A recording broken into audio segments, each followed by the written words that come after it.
خب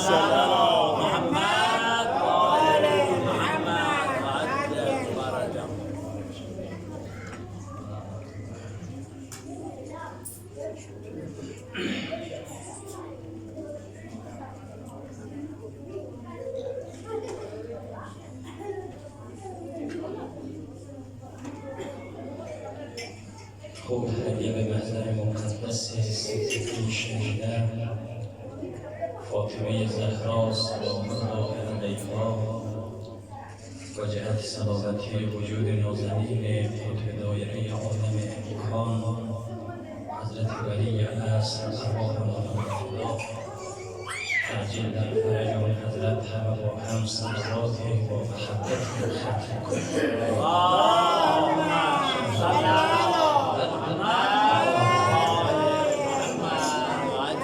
مادرها هم محبت کنید، این بچه‌هاتون رو بگیرید، این بچه‌هاتون رو بگیرید پیش خودتون نگه دارید به زحمت.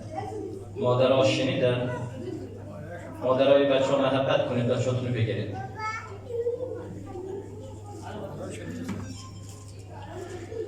خب اعوذ بالله من الشیطان الرجیم بسم الله الرحمن الرحیم الحمد لله رب العالمین والصلاة والسلام على سيدنا ونبينا أبا القاسم مصطفى محمد اللهم صل على محمد صلى الله عليه وعلى آله الطيبين الطاهرين المعصومين لا سيما بقية الله في الأرضين روح له الفدا و ارواح العالمین. خداوند تبارک و تعالی را شاکریم، توفیق بود در این ایام ماه مبارک رمضان دور هم جمع می شدیم سر سفره افطار و پای سفره قرآن و عرض شود معارف اهل بیت. گویا امشب شب آخر این مجلسمون هست. انشاءالله که شب آخر عمرمون نباشد، سال آخر عمرمون نباشد، در سالهای بعدی و در سالهای آینده بازم انشاءالله شما عزیزان توفیق داشته باشید بتونید دور هم و یاری خدای متعال جمع بشید و این سفره افطاری ماه مبارک رمضان و این مجلس قرآنی را انشاءالله همچنان داشته باشید. خوب امشب چند تا مسئله رو در باب زکات فطر حضور مبارکتون عرض میکنم و بعد انشاءالله دقایق را در پیرامون جملات و فرازهای پایانی خطبه شعبانیه انشاءالله که تقریبا دارد این خطبه هم به پایان میرسه انشاءالله نکات را عرض خواهیم کرد. خدمتتون عرض بشه که ما یک زکات مال داریم، یک زکات جان داریم. عرض شود زکات مال یعنی همون زکات گاو و گوسفند و شتر و غلات اربعه و انعام ثلاثه و نقدین که عرض شود زکات بر هر چیز تعلق میگیرد و عرض شود اونها زکات ماله. یک زکات بدن داریم که همین زکات فطره، همین زکات فطره زکات بدنه.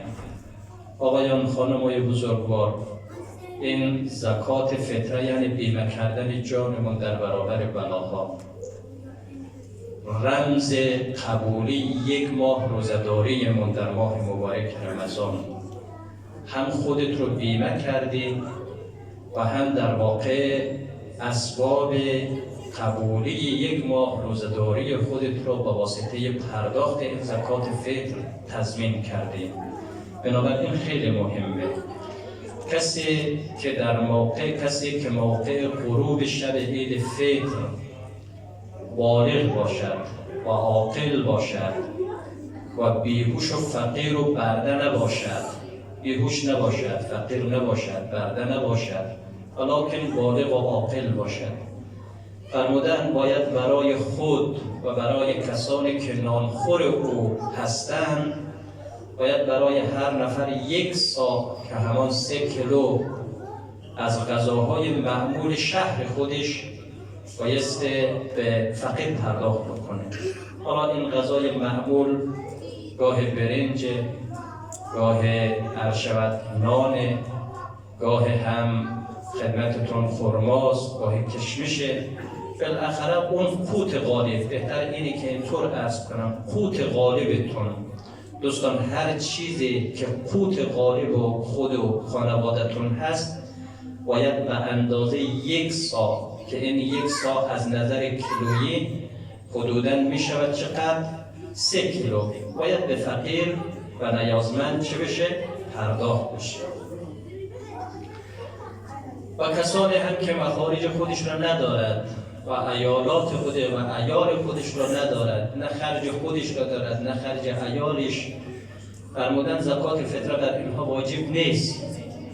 اینها اگر توانایی پرداخت زکات، خودشون فقیرن، خودشون کسانی هستند که باید زکات فطره با اونها داد، بنابراین اینها احتیاجی به پرداخت زکات فطر ندارند.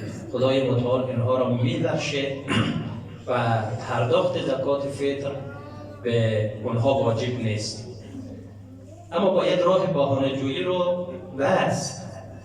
حالا اگر بگیم که فقیر، خب شاید خیلی ها بگن ما فقیریم. دیدید این روزا دیگه بر ما تماس میگیرن، بیان سوال میکنن، میگن مثلا ما اگر این زکات فطرمون را، اگر این کفاراتمون را بفرستیم برای پسرمون، برای برادرمون، برای خواهرمون، آیا خدای تبارک و تعالی این را قبول میکند یا خیر؟ من خدمت عزیزان عرض کنم دوستان، خواهران، باید این فقرا را هم طبقه بندی کرد، باید دسته بندی کرد.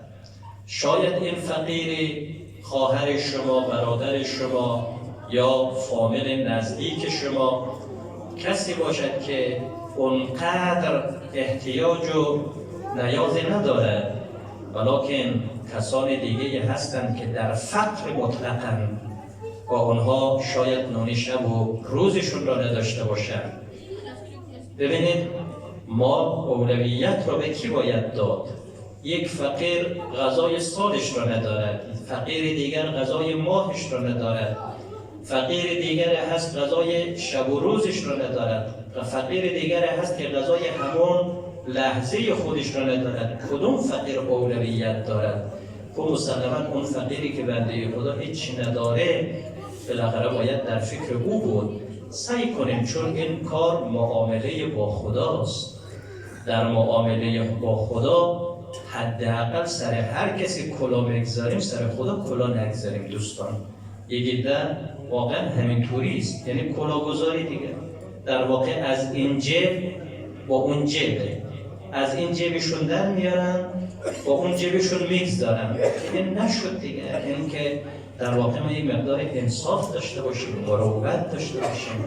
بالاخره این زکات فطر مال فقرای شیعه است و به خصوص ایتام فقیر شیعه.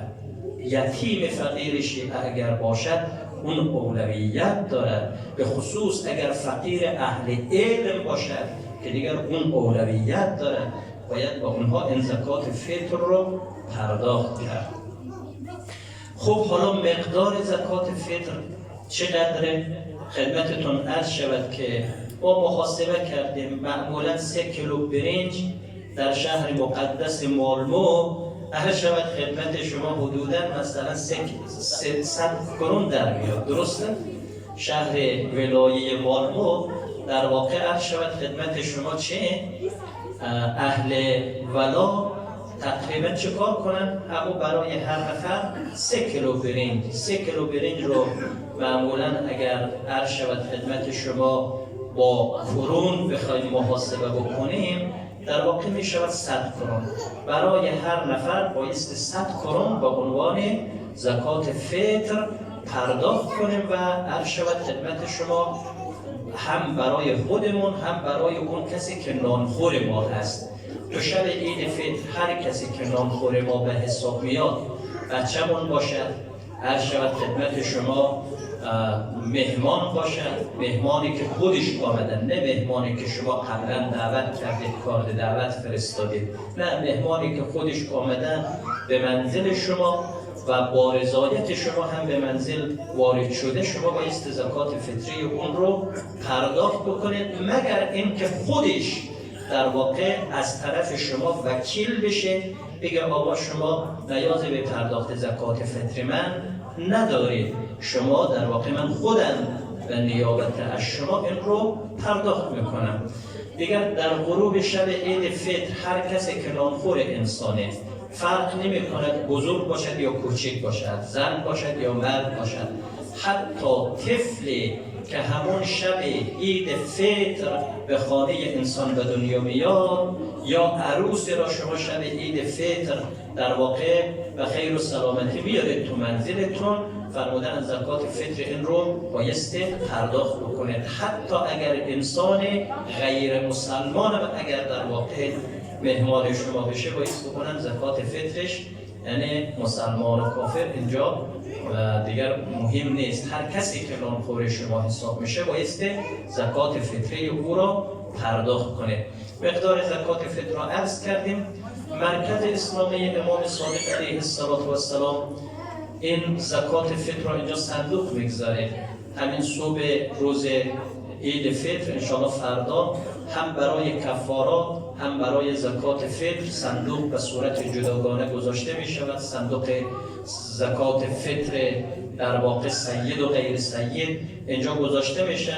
انشاءالله شما عزیزان محبت کنید، اینها جمع‌آوری میشه، بعد فرستاده میشه برای فقرا و نیازمندان در افغانستان.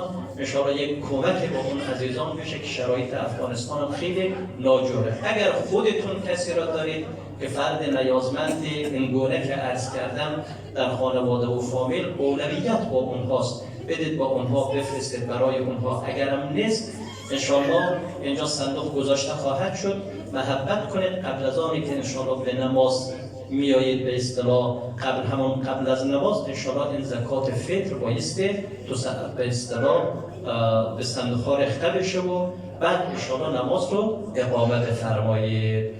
این خلاصه در واقع احکاممون بود که بازم اگر عزیزان سوالی داشتن انشاءالله بعد در خدمتتون خواهیم بود. حالا فردا هم انشاءالله در خطبه نماز عید هم تذکرات در این زمینه انشاءالله داده خواهد شد. و اما بریم در واقع بحث خطبه شعبانیه. یک صلوات مرحمت بفرمایید.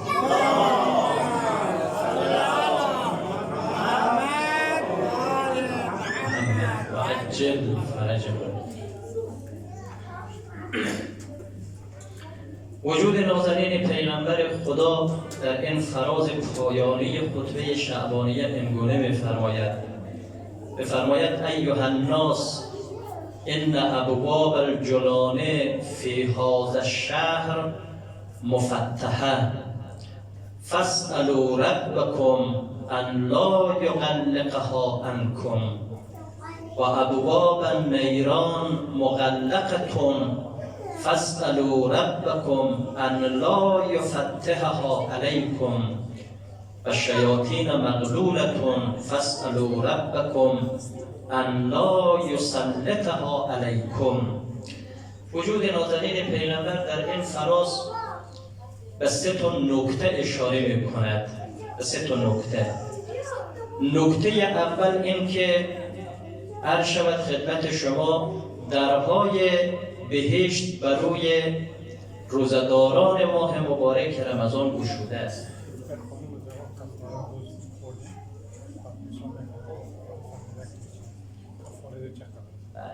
خدمتتون هستم.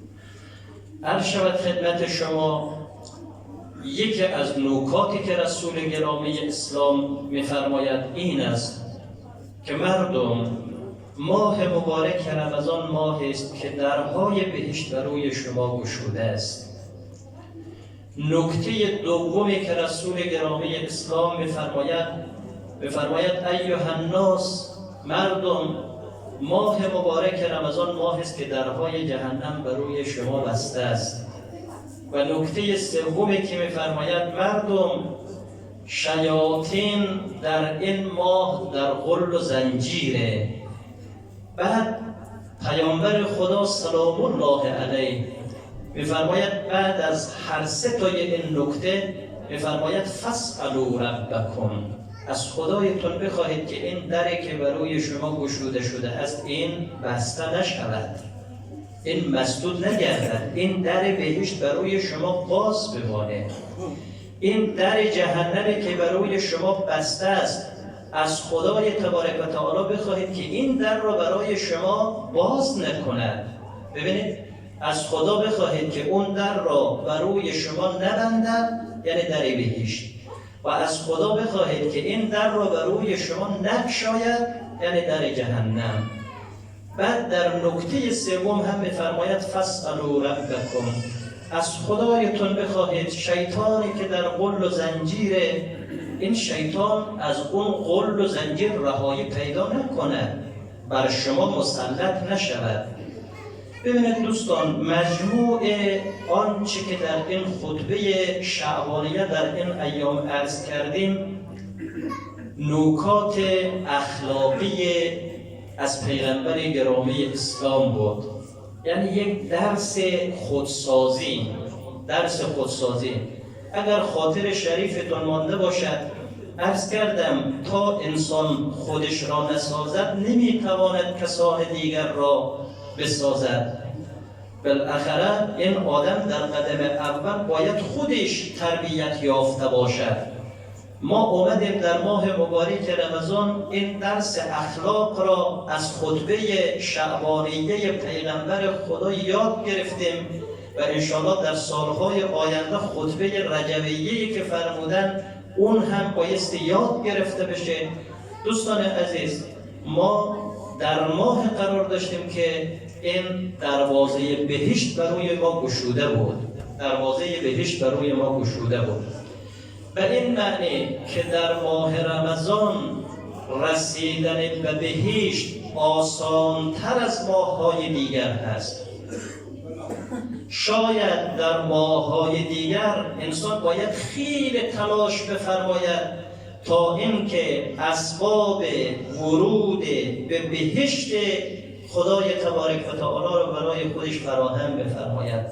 اما تو ماه مبارک رمضان اصلا نیاز به اون به اصطلاح زحمت‌ها نیست.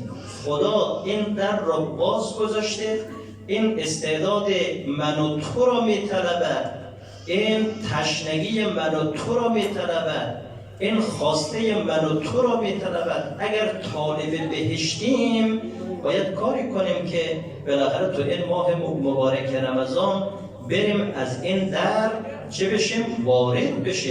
وارد بهشت بشیم.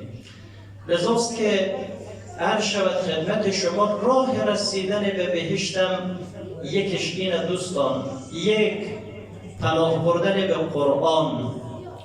دو، پناه بردن به اهل بیت.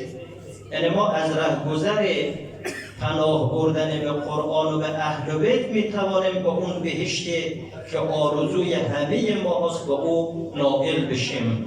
شما آیا غیر از راه قرآن راه دیگه راه هم سراغ دارید که شما را به بهشت منتهی بکنه؟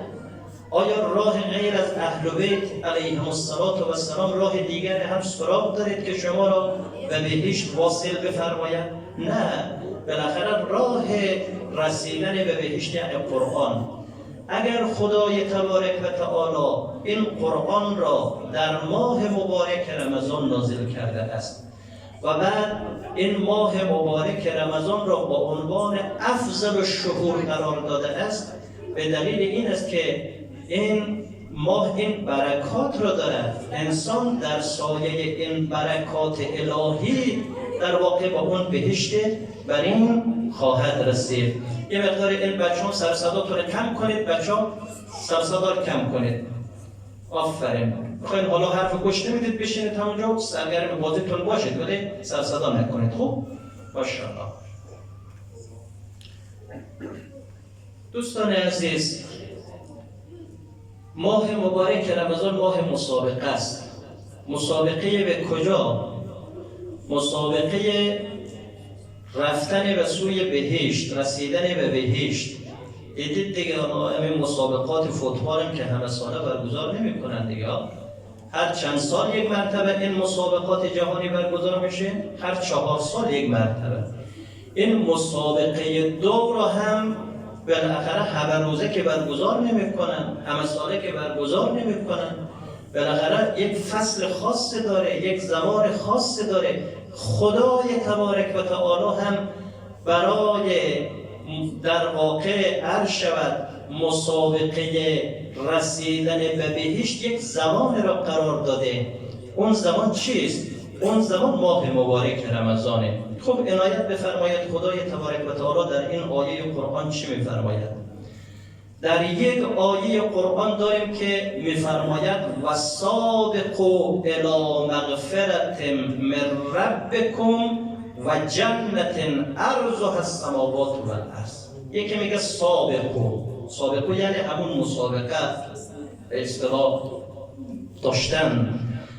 در یک آیه دیگر میفرماید و سارعوا الی مغفرت من ربکم و جنت عرضها السماوات و الارض. هر دوتای اینها یعنی همون مسابقه. چه اون سابقویی که خدای تبارک و تعالی در قرآن میفرماید، چه اون سارعویی که در واقع خدای تبارک. سارعو یعنی سرعت ببخشید. مردم ببینید شما از همدیگر سبقت بگیرید، از همدیگر سبقت بگیرید. بابا مسابقه که با یک نفر انجام نمیشه، مسابقه بین چند نفر و چند تیمه. شما ببینید یک خط پایان داریم. کسانی در این مسابقه دو برنده می شود که 10 نفر 20 نفر اینها با هم همزمان از خط مبدأ آغاز میکنن. هر کسی که خط پایان را زودتر پشت سر گذرانید اونگاه اون می شود برنده. دقیقاً مسابقه قرآن هم همین گونه است. خدای تبارک و تعالی به بندگانش میفرماید بندگان من و سارعوا الی مغفرت من ربکم و جنت عرضها السماوات و الارض. شما در واقع بیایید، این خواهان بهشت همه است، همه بندگان خدا دوست دارن به بهشت بروند، اما اون کسی که سرعتش از بقیه بیشتر هست، اون کسی که تمرکز حواسش از بقیه بیشتر هست، معمولا اون زودتر به خط پایان خواهد رسید، اون زودتر به بهشت خواهد رسید.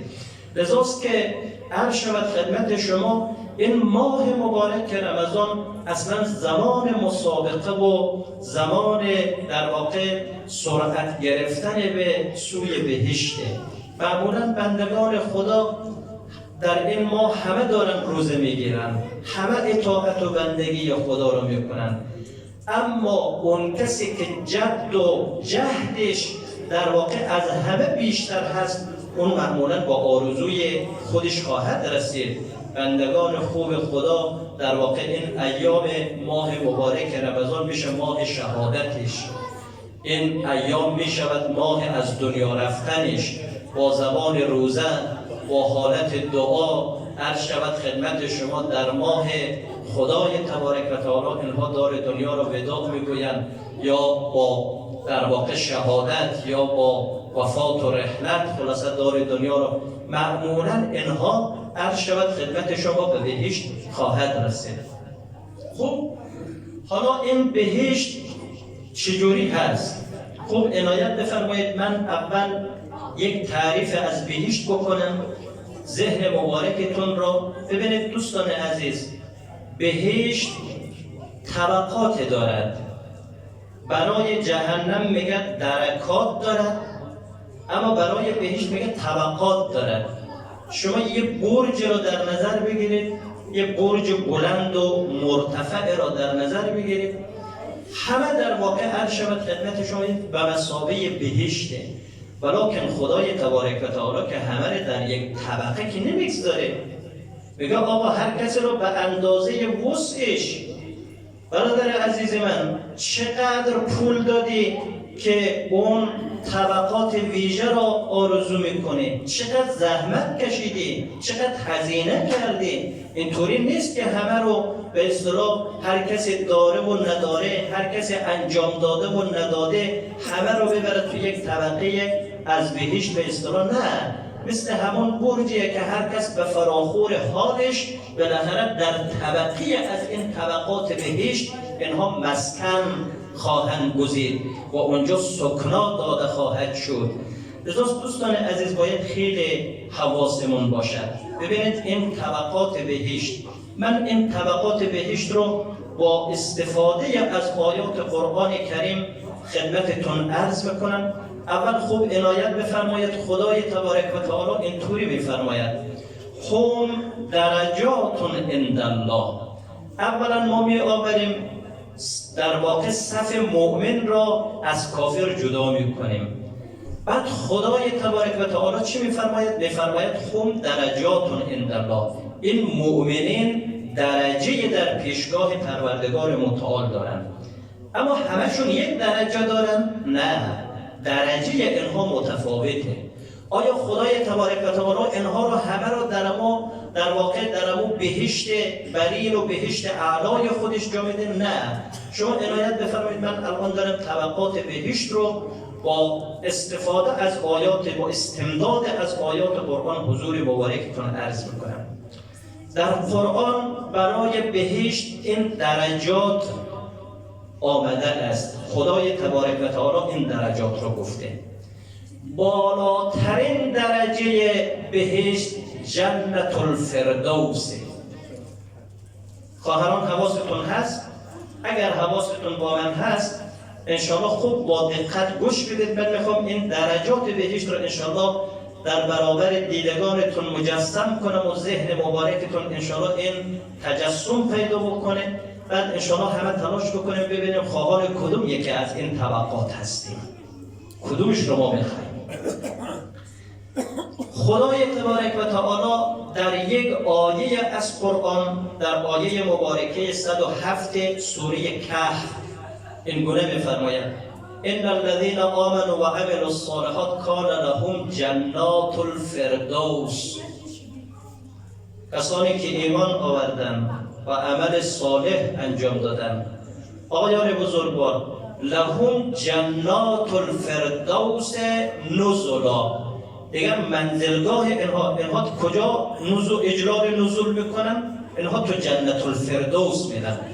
بالاترین طبقات بهشت، بالاترین طبقه از طبقات بهشت جنت الفردوس.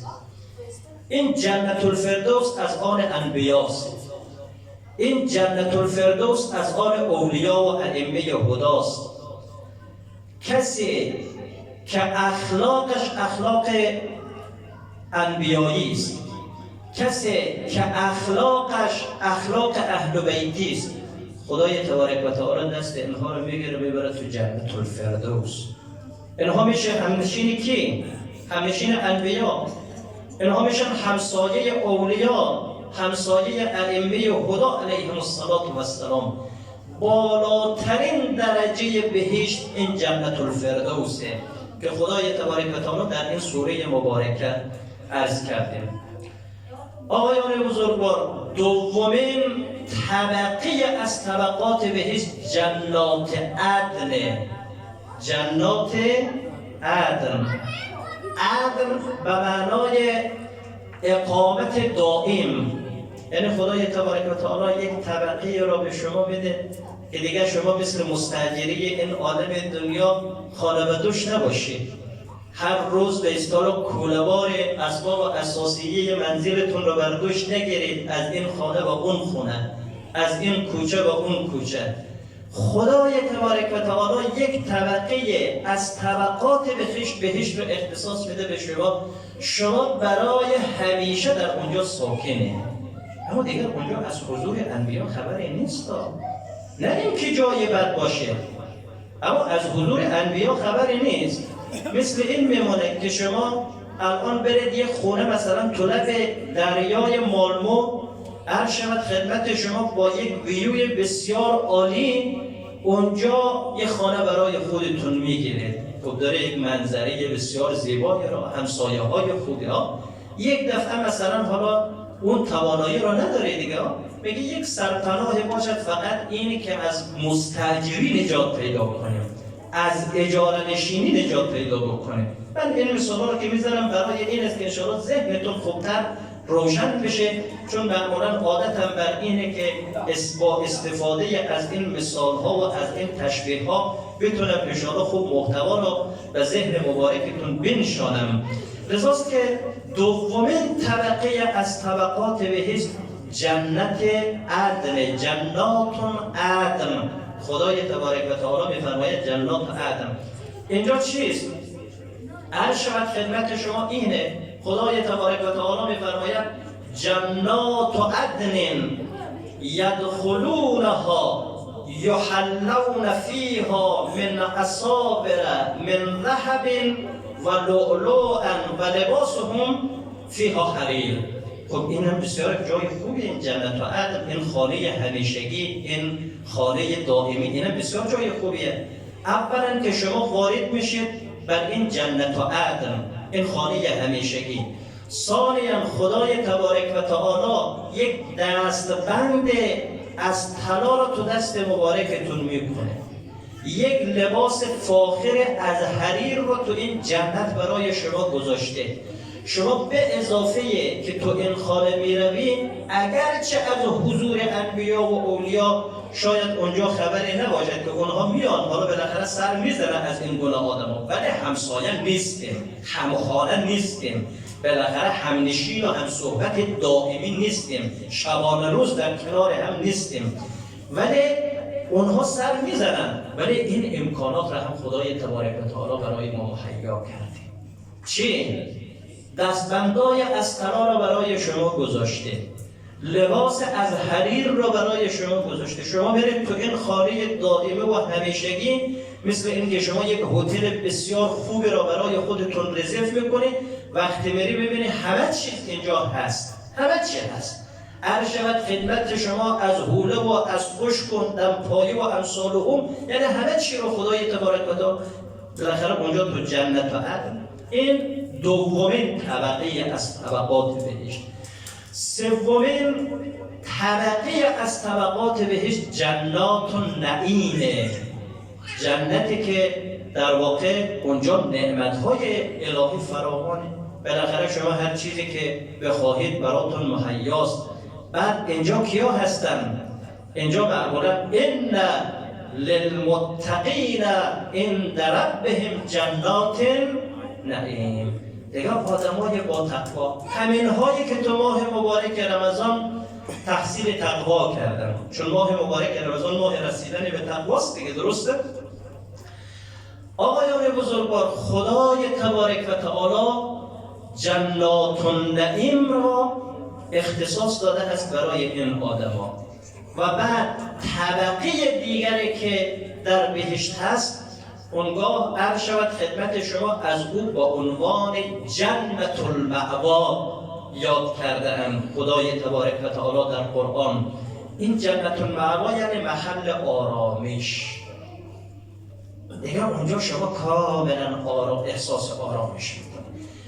و در سوره سجده اونجا که میفرماید و اما الذین آمنوا و عملوا الصالحات فلهم جنات المأوا نزلا بما کانوا یعملون. خدای تبارک و تعالی به اندازه عملکرد آدما بالاخره این آدما را دستشون میگیره، کجا میبره؟ تو این جنت المأوا. تو این جنت المأوا اینها را عرض شود خدمت شما جا بده. برادران عزیز، این درجات بهشته. حالا ما طالب کدوم یکی از اینها هستیم؟ خوب عنایت بفرمایید. یک آیه از قرآن داریم در سوره مبارکه زمر. دلمون میخواد حالا این آیه رو براتون عرض شود خدمت شما بخونم و بعد انشاءالله قدر دلمون منور بشه به نورانیت این آیه مبارکه از قرآن. ببینید دو تا آیه ما در سوره زمر داریم. این نکته ها، یعنی تو همه اینها که میگم اینا من فقط با عنوان یک سرنخ دستتون میدم، انشالله اون تفسیر ذهنیش برای خودتون باشد. میخوام حالا این نکته را خدمتتون عرض کنم. خدای تبارک و تعالی در آیه 73 سوره زمر چنین میفرماید: وسیق الذین اتقوا ربهم الی الجنة زمرا. وسیق الذین اتقوا ربهم الی الجنة زمرا حتی اذا جاءوها وفتحت ابوابها وقال لهم خزنتها سلام علیکم طبتم فادخلوها خالدین. دوستان عزیز، خدای تبارک و تعالی آمدن این کلمه را در دو آیت تو همین سوره به کار برده. کدوم کلمه؟ کلمه وسیقه. وسیق عربا برای راننده چی میگن؟ سائق. عربا برای راننده ماشین میگن سائق. اون کسی هم که سوار الاغ و شتر شده اونم برش میگن سائق. هر چیزی رو که شما میرانید برش میگه سائق. دیدید بالاخره این ماشین که خودش حرکت نمیکنه، این رو کی باید به حرکت در بیاره؟ این رو باید همون راننده به حرکت در بیاره، درسته؟ یعنی این شتر که خودش حرکت نمیکنه، این رو باید کی؟ این راننده، این سواره بایسته بالاخره اونو هدایت بکنه، اونو به حرکت در بیاره، جهت رو برای اون مشخص بکنه، کدوم سمت حرکت بکنه. ببینید خدای تبارک و تعالی اینجا اینطوری به کار آورده است: وسیق الذین اتقوا ربهم. خدای تبارک و تعالی بعض آدما رو میگیرد، میکشاند. ببینید خب حالا چرا خدای تبارک و تعالی اینطوری فرمودن وسیق الذین؟ مگر آدما آرزوی بهشت رو نداشتن؟ اینو که میگم تفسیر یکی از مراجع معظم تقلیده که فعلا در قید حیات در نجف اشرف هم تشریف دارن. این میگم من وقت این آیه قرآن را، این دو تا آیه، یک آیه همین آیه، یک آیه 71 بالاتر، خب این آیه بفرمایید و آیه بالایی را: وسیق الذین کفروا الی جهنم زمرا. خدای تبارک و تعالی یک عده را از دستش میگیرد، میکشاند اونها را به سوی جهنم. خب این خب مسلماً این آدم میل به رفتن به جهنم نداره. کسی که میل به رفتن یک جا ندارد اون را با زور میکشانند و میبرند. کسی که دوست ندارد زندان با پای خودش برود اون رو میگیرن کشان با زور او را به زندان میبرن. حالا این جهنم رو گیرم که ما بپذیریم که وسیق الذین، خدای تبارک و تعالی دستور میده که این آدم جهنمی رو، این خودش که نمیره جهنم، این رو وسیقه یعنی بکشید ببرید به جهنم. حالا چرا در مورد بهشتی ها اینطوری گفته؟ تو مورد بهشتی ها اینطوری فرمودن وسیق الذین اتقوا ربهم الی الجنة زمرا. باید بکشید این آدم را، اینا رو ببرید به بهشت. این فقیه عالی قدر میگه من مانده بودم که این چه معنی داره، تفسیر این آیه یعنی چی؟ بابا اون جهنم رو مردم دوست ندارد باید با زور ببریم به جهنم، اما بهشت که آرزوی دیرینه این آدم ها بوده، پس اینا رو چرا دستشون رو میکشن اینها رو میبرن به بهشت؟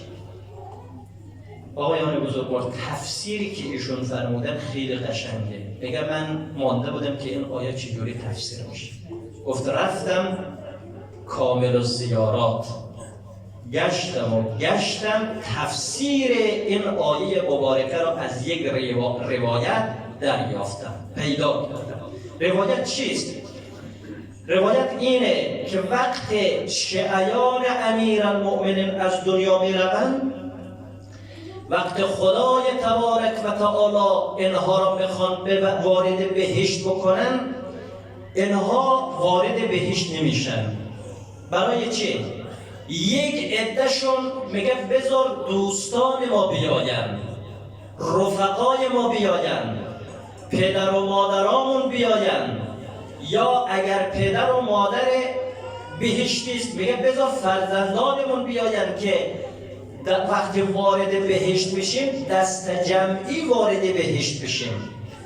اما ایشون یک چیز دیگه میفرمود وقتی این آدم بهشتی میخواد هر شود بره به سمت بهشت، میگه نه، هر شود بهشت من حسین است. من اول باید صورت زیبای امیرالمؤمنین رو ببینم، من صورت زیبای ابی عبدالله الحسین رو ببینم، بعد صورت زیبای وجود نازنین صدیقه اطهر فاطمه زهرا رو خانم‌های بزرگوار آرزو میکنن میخوان ببینن. بگه اینا منتظر بمانن که اینها را ببینن. وجود نازنین حضرت سید الشهدا به استقبال اینها میاد. خوب عنایت بفرمایید آقایون، به استقبال اینها میاد. بعد اونگاه عرض شود خدمت شما وجودی با برکت حضرت سید الشهدا وقتی به استقبال اینها میاد، اینها غرق تماشای وجودی با برکت حضرت ابی عبدالله الحسین علیه السلام میشه. دیگه اصلا بهشت رو فراموش میکنن، بهشت رو فراموش میکنن. با گونه اینها دور و اطراف حضرت سید الشهدا پروانه‌وار میچرخن که اینجا خدای تبارک و تعالی میگه بابا شما که مقصدتون بهشته، جایگاهتون بهشته، دیگه خواهشاً سد معبر نکنید، برید بهشت. بعد اینا چی میگه؟ میگه شغلنا عن الجنه بالنظر الی الحسین علیه الصلاة و السلام. اللهم صل علی محمد و آل محمد. میگه نگاه کردن به چهره ابی عبدالله الحسین علیه السلام ما را چنان به خودش مشغول کرده است که دیگر ما بهشت رو فراموش کردیم. بعد چی میشه؟ اللهم ارزقنا. بعد چی میشه؟ اینجاست که خدای تبارک و تعالی بفرماید وسیق الذین، خدای تبارک و تعالی به فرشته ها دستور میده که بیایید اینها رو با زور هول بدین، اینا رو هول بدین که دور و بر آقا خلوت بشه، اینا رو هول بدین ببرید به بهشت. لذاست دوستان عزیز خدای تبارک و تعالی یک همچون منتی بر ما گذاشته، یک همچون نعمت‌های را به ما داده. بهشت واقعی ما کجاست؟ کیست؟ بهشت واقعی ما ولایت آقا امیرالمؤمنین، بهشت واقعی ما ولایت آقا ابی عبدالله الحسین، بهشت واقعی ما وجود نازنین حضرت زهرا سلام الله علیها است که بعد ادامه را عنایت بفرمایید. خیلی حیف است من این آیه رو براتون ترجمه نکنم، حداقل فرمودن وسیق الذین اتقوا اتقوا ربهم الی الجنة زمرا.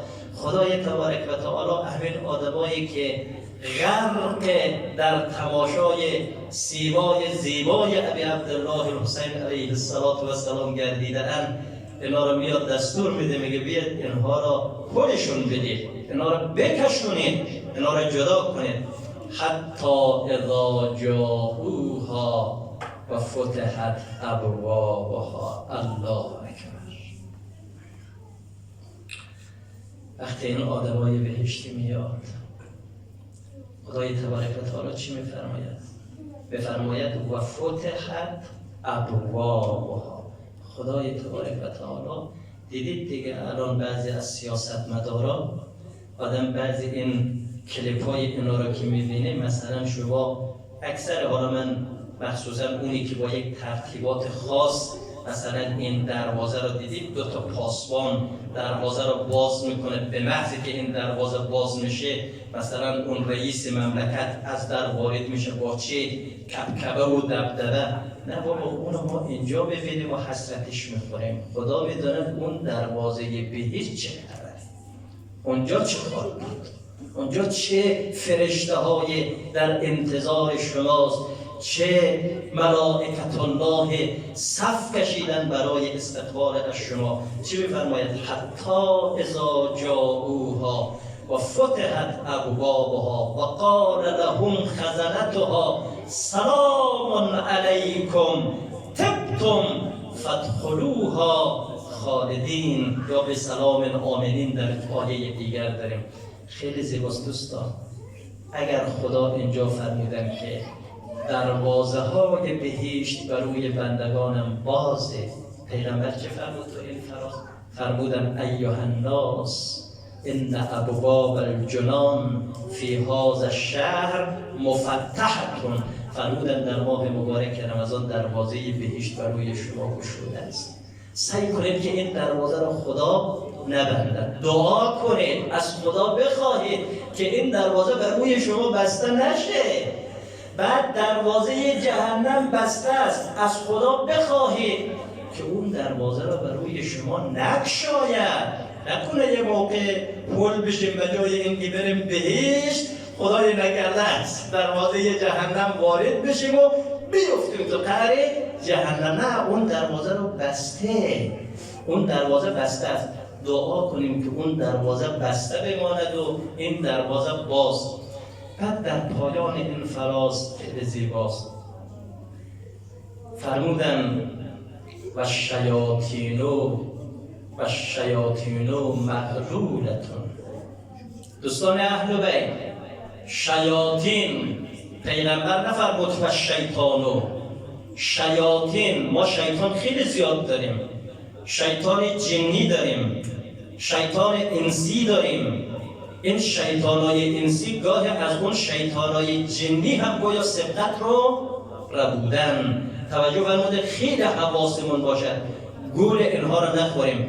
فرمودن و شیاطین مغلولتون. این شیاطین چیست؟ شیاطین در زنجیره. فاسألوا ربکم ان لا یسلطها علیکم، که خود از خدا بخواهید که خدا این شیطان رو بر شما مسلط نکنه. میگه یه بنده خدا یه شب خواب دید شیطان ریسمان‌های زیاده رو، چندین تا ریسمان تو دستشه. همینطوری عرض شود خدمت شما دنبال بندگان خدا الاف و سردرد میگرده که اینا رو به دام بیاندازه. میگه اینه که خواب دیده بود بنده خدا، رو کرد به شیطان، گفت خب حالا این ریسمانا برای چیست؟ برای کیه؟ گفت این مال بندگان خداست دیگه. من که قسم خوردم فبعزتک لأغوینهم الا عبادک مخلص. دیگه بندگان تو جز مخلصین که اونو زورم نمیرسه، اما بقیه رو همه رو چیکار کنن؟ اغوا بکنن، یعنی منحرفشون بکنن. بعد گفت خب حالا این ریسمانا، گفت برای همین اغوا کردن بندگان خداست. گفت خب من این ریسمانا رو که میبینم اینا با هم تفاوت دارن، کلفت، زخیمه، بالاخره نازکه. این ریسمانی که از همه کلفتر، زخیمتر، این مال کیه؟ این برای کیه؟ گفت که عرض شود خدمتشون این مال شیخ انصاری است. مال شیخ انصاری، خدا رحمت کنه شیخ انصاری رضوان الله تعالی علیه. انشاءالله نجف اشرف وقتی مشرف میشید، از باب القبله وقتی وارد میشید، تو همین دست چپ ورودی باب القبله قبر مرحوم شیخ انصاری است. آقایان شیخ انصاری خدمت بزرگی کرده. البته این موفقیت رو هم از دعای خیر مادرش گرفته. یعنی دعای خیر مادر شیخ انصاری رو با این مقامات رسانید. 2 تا کتاب داره، یکی به نام رسائل، یکی به نام مکاسب. اینها جزء کتاب‌های سطوح عالی حوزه است.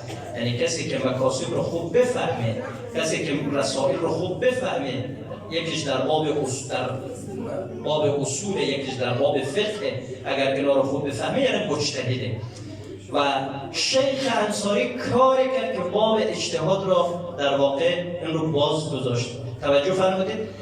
بعد گفت که خب حالا این ریسمان کلفت مال شیخ انصاری. گفت آیا تا کنون شیخ انصاری رو قبلا هم در دام انداختی؟ گفت بله چندین مرتبه، ولی هر ریسمان رو که انداختن ایشون پاره کرده. ایشون پاره کرده. آقایان سعی کنیم در دام شیطان نیفتیم، فریب شیطان را نخوریم. گاه مواقع این شیطان همین وسوسه های نفسانی ماست، همین حسادت های ماست، همین کینه هایی که شیطان بیرونی دارد وسوسه می کند. شیاطین انسی هم کمککار این شیطان بیرونی می شود. اونگاه چی کار میکنن؟ میان در واقع کینه دیگران را در دل ما ایجاد میکنه که چی کار کنیم؟ کینه از یک خواهرمون داشته باشیم، کینه از یک برادرمون داشته باشیم.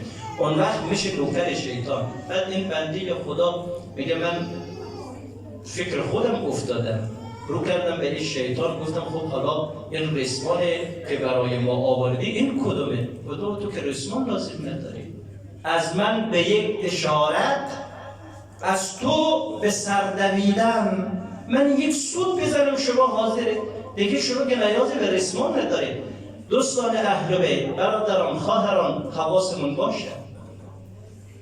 خیلی از آدما نوکر شیطان شدن ها، در دام شیطان افتادن. ببینید این شیطانی که میگیم فقط اون شیطان ابلیس نیست. ما همین هواهای نفسانی که امروز در واقع همه ما از او برخورداریم، برای خیلی از آدما همین هواهای نفسانی بدترین شیطانه. بدترین شیطان همینه که در واقع به آدم اجازه نمیده با هم محبت کنیم، با هم دوستی کنیم، با هم رفیق باشیم، با هم هر شود دست همکاری و تعامل و همزیستی رو به هم دیگر دراز بکنیم، با هم دیگر به اصطلاح صمیمانه زندگی بکنیم. نه، این لامذهب چه کار میکنه؟ این ما رو وادار میکنه. حالا چرا مثلا تو داری چرا من ندارم؟ چرا تو این گونه هستی چرا من نیستم؟ چرا هر شود این ویژگی ها و خصوصیات در تو هست چرا در من نیست؟ آقایان بزرگوار، انشاءالله اگر توفیق بود فردا گزیده های از این نکات را انشاءالله در خطبه ها عرض خواهم کرد، ولی باید خیلی حواسمون باشد. الان که ماه مبارک رمضان هم داره سپری می شود، در لحظه های پایانی ماه مبارک رمضان، در ساعات و دقایق پایانی ماه مبارک رمضان، انشاءالله سعی کنیم از خدای تبارک و تعالی بخواهیم که این شیطان را بر ما مسلط نکنه، نفس ما را بر ما مسلط نکنه، اون شیاطین بیرونی را بر ما مسلط نکنه که اگر اسیر شیطان شدیم، اگر نوکر شیطان شدیم، اونگاه مثل همون حیوان میماند که شما جلب این حیوان، شما جلب یک فیل رو، یک گاو چند تونی رو دست یک بچه بدید، بالاخره این گاو چند تونی رو دنبال خودش میکشه. بعضی آدم ها هم همین گونه است. وقتی نوکر شیطان میشن دیگه شیطان هر جایی که بخواد او رو سوق بده و هدایت بکنه باید به همون سمت. دیگر از انسانیت فاصله میگیره، از رحم فاصله میگیره، از مروت فاصله میگیره، از انصاف فاصله میگیره، از ترحم فاصله میگیره. بنابراین چی میشه؟ میشه نوکر شیطان. این بنده خدا بود بابا، شما هر شود شما که اصلا ریسمان نمیخواید، از من به یک اشارت و از تو به سر دویدن. تا شیطان یک سوته بزنه بالاخره چی؟ اینا با قول معروف آماده. امیدوارم که انشاءالله خداوند تبارک و تعالی به هممون توفیق عنایت کند. انشاءالله بتونیم این برکات ماه رمضان رو برای خودمون نگه داریم. انشاءالله اون چیزی که در ماه رمضان به دست آوردیم اون رو برای خودمون حفظ کنیم. خب بریم شب پایانی مجلسه. امشب دلای نازنینتون رو بخوام ببرم در خانه باب الحوائج آقا ابوالفضل عباس. انشاءالله که همه حاجتمون را از دستان واکفایت علمدار کربلا بگیریم. نگیم که ابوالفضل عباس دست نداره. اگر دست دست او دست خدا نیست؟ چرا دست دیگر مشکل گشا نیست؟ بالاخره همه وقتی گرفتاری ها میرن در خانه. السلام علیک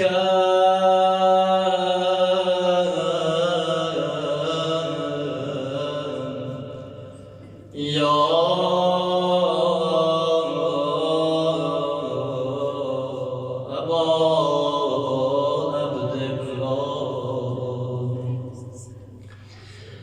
السلام عليك يا ابن رسول الله وعلى الأرواح التي حلت بفنائك عليكم مني جميعا سلام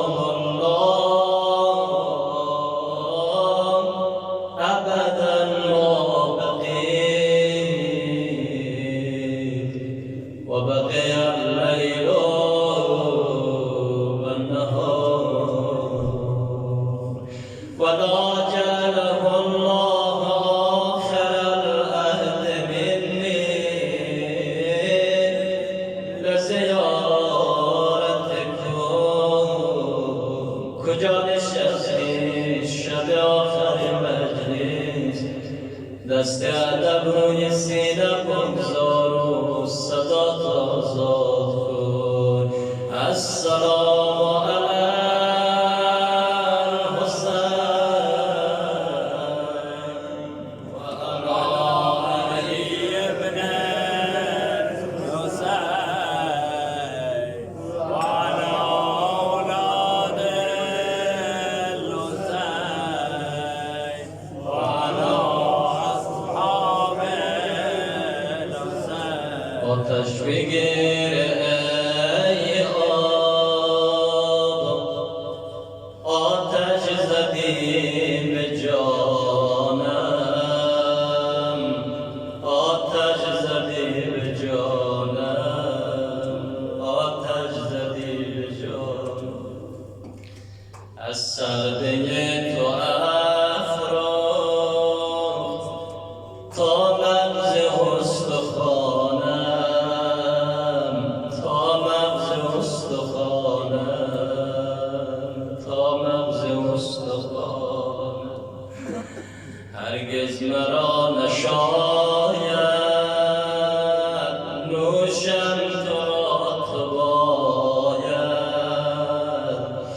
نوشم تو را تو باید نوشم تو را تو باید سیراب و گرد ای آب از اشک دیدگانم از اشک دیدگانم از اشک دیدگانم بگم آقا جان یا ابوالفضل العباس یا باب الهوائج شب آخر محفل و مجلس منهم انشالله سال آخر عمرمون نباشد دور این ماه رمضان سال آخر ماه رمضان و روزداریمون نباشد. آقا جان امشب با پای دل اومدیم در خانه شما دست توسل به دامن شما زدیم انشالله تو باب الهوائج ناامیدمون نکنی. خیلی ها می اومد در خانه شما خیلی ها میاد در خانه شما حتی مسیحی ها یهودی ها غیر مسلمان ها شما نصرت و سینه‌شون نمیزنی. بگم آقا جان ما که یک عمر سنگ محبت شما را به سینه زدیم مگر می شود ما را با دست خالی از در خانه برگردونی. هر جای نشستی یا وجیها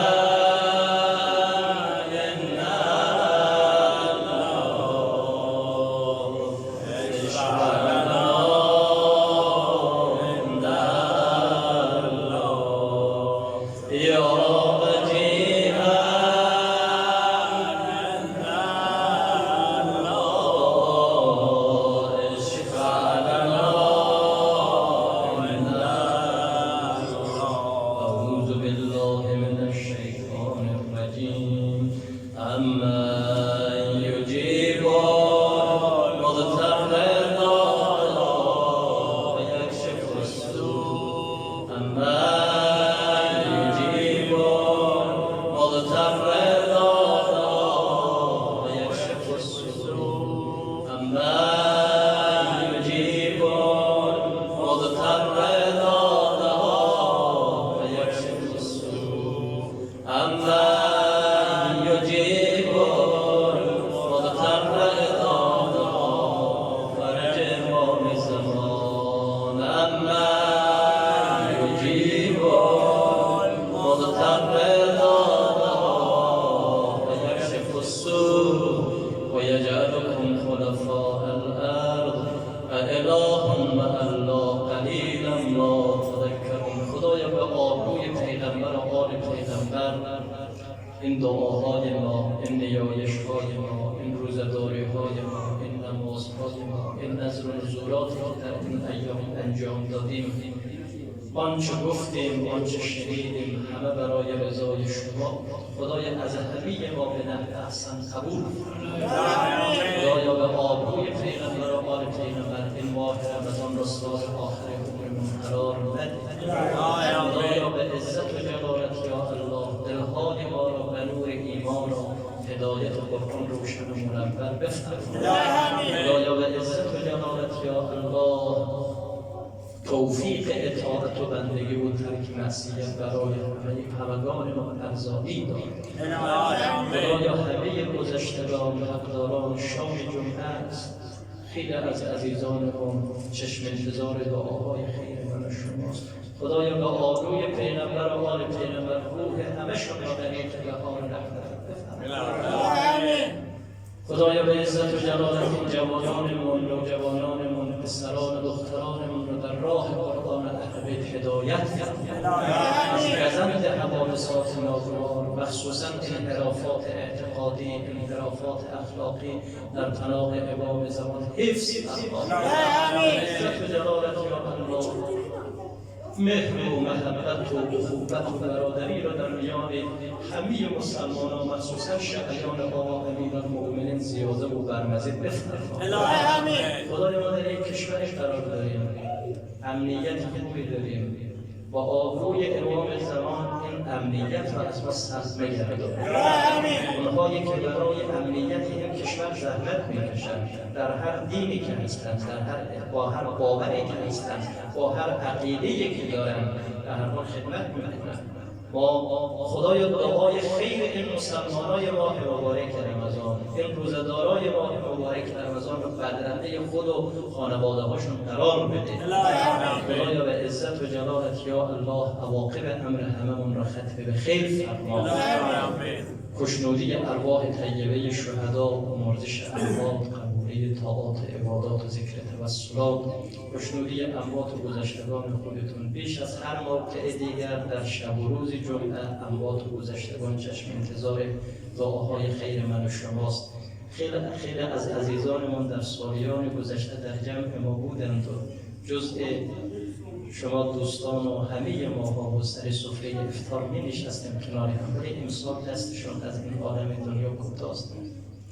مرحوم مغفور آقای زاهدی، مرحوم مغفور آقای کجابی، مرحوم مغفور آقای حسن زاده، مرحوم مغفور آقای باقری و بقیه عزیزانی که بالاخره در این حسینیه می اومدن ولی دیگر جاشون خالی است.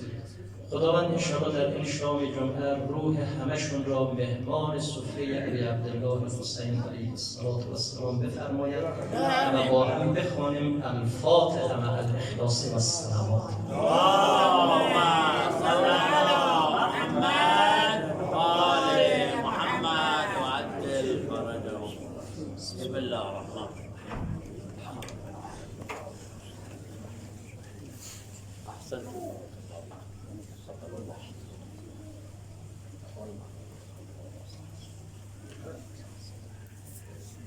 يا الله